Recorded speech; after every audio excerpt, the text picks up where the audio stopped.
Hello दोस्तों, मैं ऋषिंदर शुक्ला वही इलेक्शंस की विवेचना के साथ फिर से आ गया हूँ। और ये विवेचना जो है हमारी अपनी खुद की है। लोग ये कहते हैं भाजपा हार गई, स्वयं के बूते पर आंकड़े से 32 सीट कम लाई है। 240 सीट्स हैं, उसकी 73 सीट्स कम लाई है, 7200। मैं चूँकि इस देश को प्रेम करता हूँ, इस देश का नागरिक हूँ, इस देश का नमक खाया है, मैं हिंदू हूँ, मैं सनातन हूँ, तो मेरा कर्तव्य बनता है कि मैं इसकी विवेचना ज़रूर करूँ, ताकि चीज़ें आपकी को उद्वेलित ना करें। जो नैरेटिव्स गढ़े जा रहे हैं, हिंदुओं ने वोट नहीं दिया और हिंदू नालायक हैं और ये नालायक हैं और वो नालायक हैं, मतलब ऐसा भर दिया जाएगा आपको कि भाई बीजेपी इस तरह के भ्रामक प्रचार कर रही है दूसरे लोग, और आपको जो है बीजेपी का नाम लेके आपको अलग करने की कोशिश करी जा रही है। तो आपको इसीलिए जो है इन विवेचना को देखना चाहिए। तो मेरी रिक्वेस्ट ये है कि देखें ज़रूर, आप एक बार लाइक करें, डिसलाइक करें, फ़र्क नहीं पड़ता। लाइक करें अच्छी बात है, डिसलाइक करें तो ज़रूर मेरे को कमेंट्स करें उस पर, ताकि मैं समझूं कि आपको दिल कहाँ से आपकी समझ में नहीं आया है, या मैं कुछ गलत बोल गया। हो सकता है मैं भी कुछ गलत बोल जाऊँ। तो मैं कहता हूँ कि कल जब से भाजपा हारी है तो कुछ लोग हिंदुओं को दोषी बता रहे हैं। दलील दी जा रही कि भाजपा के हारने का मेन कारण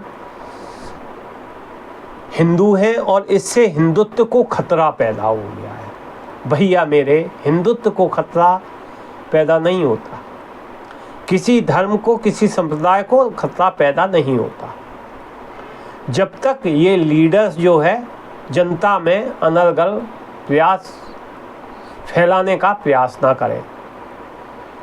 धर्म कभी भी मरता नहीं है। ये तो 1100 से पीछे पड़े हुए हैं, धर्म को वो करने में, कमज़ोर करने में कमज़ोर हुआ है।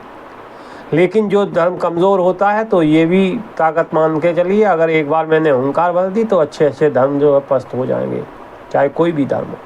खैर, तो ऐसा पड़ा है। भाजपा की हार का कारण हिंदू है, ये सही नहीं है। हार का असली कारणों से बचने का एक सहज तरीका है ये। ज़रा सोचिए कि भाजपा को 240 सीटें मिली, ये किसके वोट से मिली? जाहिर है कि हिंदुओं ने वोट दिया होगा। आज हिंदुओं को देशद्रोही बता रहे हो आप, राम विरोधी बता रहे हो आप, दोगला बता रहे हो आप, और मालूम नहीं क्या क्या कह रहे हो। अयोध्या को लेके कर रहे हो ना बात, कि देखो हिंदुत्व का एजेंडा तो वहाँ भी नहीं चला, हिंदुओं ने वोट नहीं दिया, ये नहीं किया। अयोध्या की स्थिति में बताता हूँ। अयोध्या में कौन विजयी हुआ? अवधेश प्रताप जी लगाना पड़ेगा, माननीय सांसद सदस्य हो गए। वो हिंदू नहीं थे, तो कैसे कह सकते हो हिंदू ने वोट नहीं दिया? अरे हिंदू ने आपके हिंदू को न जिता के दूसरे हिंदू को जिता दिया। जीते तो हिंदुओं की दम पे ही। तो मैं एक चीज़ कहता हूँ, एक सीधी सी बात है कि जिस पेड़ की शाख अपनी जड़ से दूर हो जाए और खुद का अस्तित्व बनाने लगे तो क्या होता है? सूख जाती है डाल। डाल का अस्तित्व नहीं होता, पेड़ की जड़ का अस्तित्व है। तो जड़ थी आपकी भाजपा, आपने कहा उसकी ज़रूरत नहीं है। मैं कहता हूँ गंगा जैसी भी पवित्र नदी अगर अपने दिशा छोड़ देती है और दूसरा डायरेक्शन अपना लेती है गंगा को छोड़ के, तो फिर उसका पानी और उसकी पवित्रता उतनी नहीं रह जाती। नहा तो सकते हैं लोग, स्टोर नहीं करेंगे, गंगा जल के समान आपको मान्यता नहीं देंगे। तो आपने भी तो यही किया। आप स्वयं, आपकी जो पितृ संस्था थी स्वयंसेवक संघ, उससे आप अलग हो गए, उसकी उपेक्षा कर दी। जब माननीय श्री JP नड्डा जी ने कहा कि भाई हमें ऐसा की ज़रूरत नहीं है, अरे भैया मेरे अडवाणी जी हों, मुरली मनोहर जोशी जी हों, शिवराज सिंह चौहान जैसे लोग हों, सुमित्रा महाजन जैसी लीडर हो, वसुंधरा राजे जैसी लीडर हो, उमा भारती जैसी लीडर हो, BK सिंह जैसे लीडर हो, ना जाने किस लिए नेताओं और अच्छे नेताओं की आपने उपेक्षा कर दी। अडवाणी जी को आपने कोई वेटेज नहीं दी। राम मंदिर के नायक अडवाणी जी को आपने कार्ड तो दिया, लेकिन बिना बुलाने की इच्छा से। आपने कहा कि अडवाणी जी का स्वास्थ्य अच्छा नहीं है इसलिए वो आ नहीं सकते। भैया मेरे अडवाणी जी सर्वमान्य लीडर हैं, स्ट्रेचर पे आते, व्हील चेयर पे आते, लेकिन आपने वो उत्कंठा दिखाई नहीं। ठीक है, आपको जब भी ऐसे चीज़ें हैं तो मेरा वहाँ के सर्वोच्च लीडरशिप से, विशेषकर माननीय मोदी जी से ये आग्रह रहेगा कि ऐसे नेताओं के खुद कार्ड देने जाएं। आप अभी आशीर्वाद लेने गए ना गए, क्यों गए भाई? क्योंकि आप जानते हो कि एक तरफ संघ तो आपसे नाराज़ है, ने भी नाराज़ कर दिया तो फिर कुछ नहीं बचेगा। अभी ये कम से कम मध्यस्थता तो करा सकते हैं। खैर, नितिन गडकरी एक शरीफ, ईमानदार, कार्यकुशल नेता के कद को कम करने में आप जुटे रहे। राजनाथ सिंह जी जैसे कुशल राजनीतिक समझ के नेता की उपेक्षा की। अमित शाह अच्छे लीडर हैं, महत्व दीजिए, आपके साथी हैं, आपके लिए काम करते हैं, महत्व दीजिए, लेकिन उनकी उपेक्षा करने की क्या ज़रूरत थी? सेंसिटिव मुद्दों पर उनसे भी राय लेनी चाहिए। कल तक जो नेता भ्रष्ट थे, आपके आते ही ईमानदार हो गए। कौन सी वॉशिंग मशीन आपने, कौन सी लॉन्ड्री ऐसी खोल रखी है, कौन से केमिकल आप यूज़ करते हो उसमें? तो ये सब जनता समझ रही है, जनता जान रही है, और प्रबुद्ध वर्ग तो समझ रहा था। अब राजनीतिक बात तो हमने कर दी, अब आते हैं हम जनता के मुद्दों पर। तो 5 किलो राशन की दम पर आप सोचने लगे कि आपका किला फतेह हो जाएगा। कैसे? इसका मतलब 80 करोड़ जनता अगर लाभान्वित हो रही है तो देश में ना तो गरीबी कम हुई है, ना महंगाई कम हुई है, और ना रोजगार के साधन सृजन किए गए हैं उस लेवल पे जिस लेवल पे आपसे अपेक्षा थी। आपने अच्छे किए, रिपोर्ट तो अच्छी आ रही है, आपने करीब अच्छे किए, कांग्रेस शासन से बहुत अच्छा किया आपने, उसमें मेरी कोई वो नहीं है, लेकिन जिस स्तर पे करने चाहिए उस स्तर पे आपने किए नहीं। कारपोरेट सेक्टर को देख लीजिए, वो अपनी मनमानी करते हैं अलग से। आपने अनदेखा किया डाटा प्रोवाइडर कंपनी ने महीने के 28 दिन और वर्ष के 13 माह का कर दिया। बैंकों ने मैसेज चार्ज, ट्रांजैक्शन चार्ज, न्यूनतम धनराशि के खाते में न होने पर चार्ज मनमाने तरीके से लगाए, आप मौन रहे। नाना प्रकार के टैक्स जनता झेल रही है, उस पर भी आप चुप हो। रूस यूक्रेन युद्ध का लाभ उठाकर आपने सस्ता तेल खरीदा और रिफाइंड करके विदेशों में बेचा। क्या उसमें जनता की हिस्सेदारी नहीं थी? या डीजल पेट्रोल के दाम नियंत्रण रहते तो जाहिर है माल ढुलाई की कीमत कम होती और महंगाई स्वतः ही नियंत्रित हो जाती। आपने उस दिशा में भी बहुत काम नहीं किया। रेट घटाए घटे बढ़े, अगर 20 रुपये एकाएक बढ़ा दोगे, 10 रुपये कम कर लेना बॉस, कोई फ़र्क नहीं पड़ता। जनता तो 10 रुपये अभी भी दे रही है आपको। जो उसने छोड़ी थी गवर्नमेंट ने, एनडीए गवर्नमेंट जब सत्ता में आई थी तो पेट्रोल तो तब भी महंगा मिल रहा था, अब आपने और 10-20 रुपये बढ़ा दिए। तो ये सब कहना बेकार है कि उसने धन साथ नहीं दिया, फलां साथ नहीं दिया। आपने इस क्षेत्र में भी बहुत काम नहीं किया। और फिर आपके और भी गलत बयानबाजी, भाषा का गलत प्रयोग। देखिए, आपकी लीडरशिप चमकती है जब भाषा का उचित प्रयोग होता है। जब गलत प्रयोग होता है आपकी निरंतरता जो है, विश्वसनीयता घटने लगती है। आपने क्या यूज़ किया? नाले के गैस से पकौड़ा तलना, रडार के द्वारा सिग्नल रोक देना, यह सब काम भैया विवेकी लोगों के गले से कभी नहीं उतरता। चुनाव के दौरान आपने मंगलसूत्र, भैंस, टोंटी, डीजल, बिजली काट देने, मुजरा टेम्पो के बारे में, नेट बारे में नोट आपने हास्यास्पद बयान लगे आपके जनता को। यद्यपि इन सब कार्यों को व्हाट्सएप यूनिवर्सिटी के टोल द्वारा जमकर डिफेम्ड किया गया, जिसका प्रेरणा स्रोत आपकी आईटी सेल है।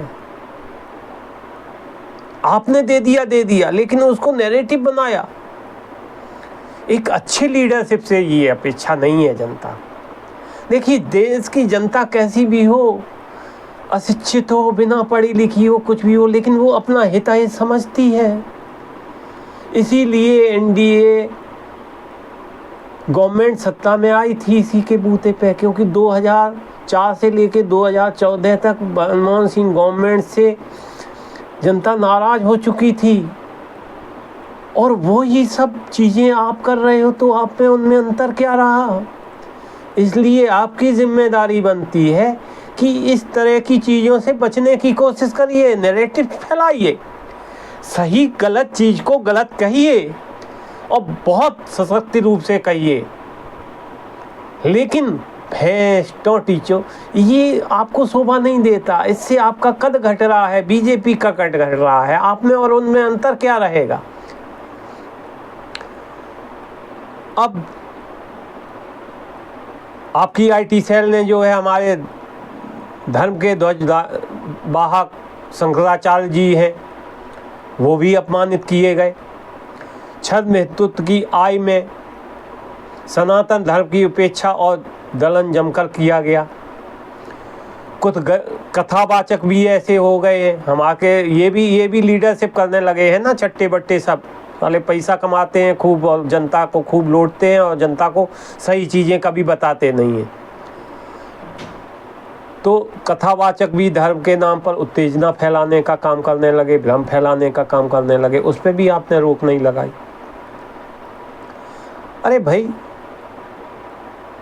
आपको ज़रूरत नहीं है यार, लीडरशिप आपके साथ है, भाजपा के साथ आरएसएस जैसा संगठन है, फिर इन लोगों की ज़रूरत क्या है?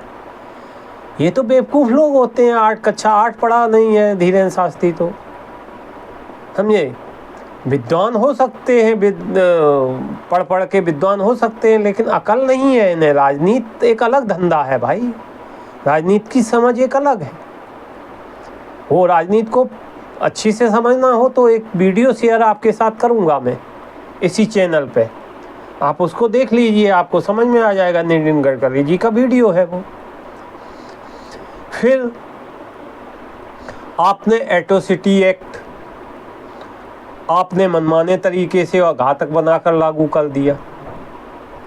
शिक्षा और स्वास्थ्य के क्षेत्र में कोई उल्लेखनीय कार्य आपने अभी तक किया नहीं। बेरोजगारी दिन भर बढ़ती चली जा रही है। आपने कोई प्लान प्रस्तुत किया नहीं युवाओं के लिए।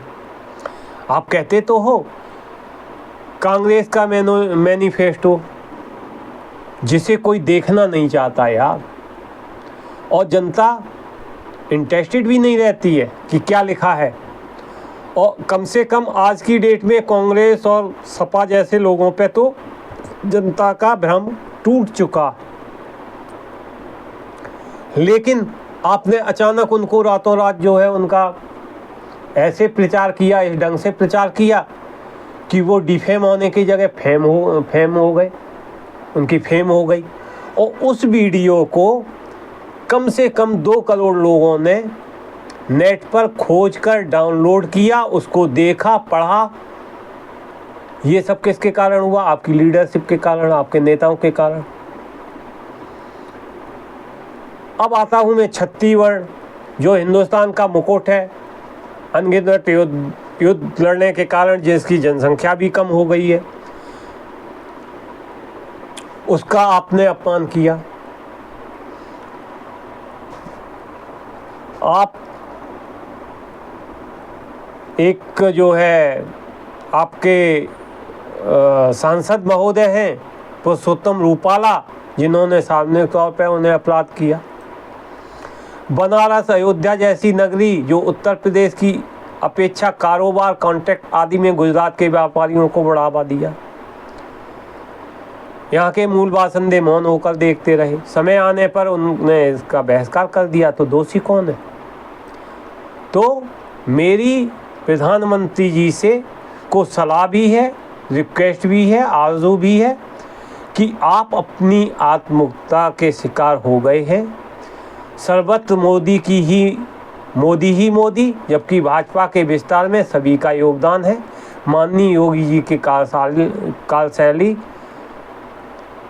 हालांकि प्रशंसादायक है, मैं प्रशंसा करता हूं, लेकिन इन चीज़ों को कंट्रोल में रखना चाहिए। तो मैं कहता हूं ये जो भी परिणाम आए हैं इसमें हिंदू दोषी नहीं है यार, यह सब निवर्तमान सरकार की निरंकुशता का प्रतिफल है। It is the by product, yes it is the by product. और भारत ऐसे शासन को जो निरंकुश हो बहुत बर्दाश्त नहीं कर सकती है। आपने उसका नज़ारा देखा होगा कि इंदिरा जी, संजय गांधी ने जो कारनामे किए थे उसे भी जनता ने उतार दिया था, सत्ता से बाहर कर दिया था। तो मैं यही कहूँगा, एक चौपाई से अंत करता हूँ। वेद पुराण निगम अस भाखा, जो जस किया सुतल फल चाखा, बीती ताही विसार दे आगे की सुध ले। तो आशा है कि आप सरकार तो बना ले गए, तो आपको स्वस्थ समीक्षा करते हुए जन सेवा में भी लगना पड़ेगा। माननीय पार्टी के सदस्यों, नेताओं, बहुत बहुत धन्यवाद। पब्लिक इस पर अपनी प्रतिक्रिया दे, इसको आगे बढ़ाए, जनता को जागरूक करे और हिंदुओं को ये सांत्वना करे, आप देशद्रोही नहीं हो, आपने देश के हित के लिए ही काम किया है। बहुत बहुत धन्यवाद आपका, बहुत बहुत बहुत बहुत धन्यवाद ये वीडियो को देखने के लिए।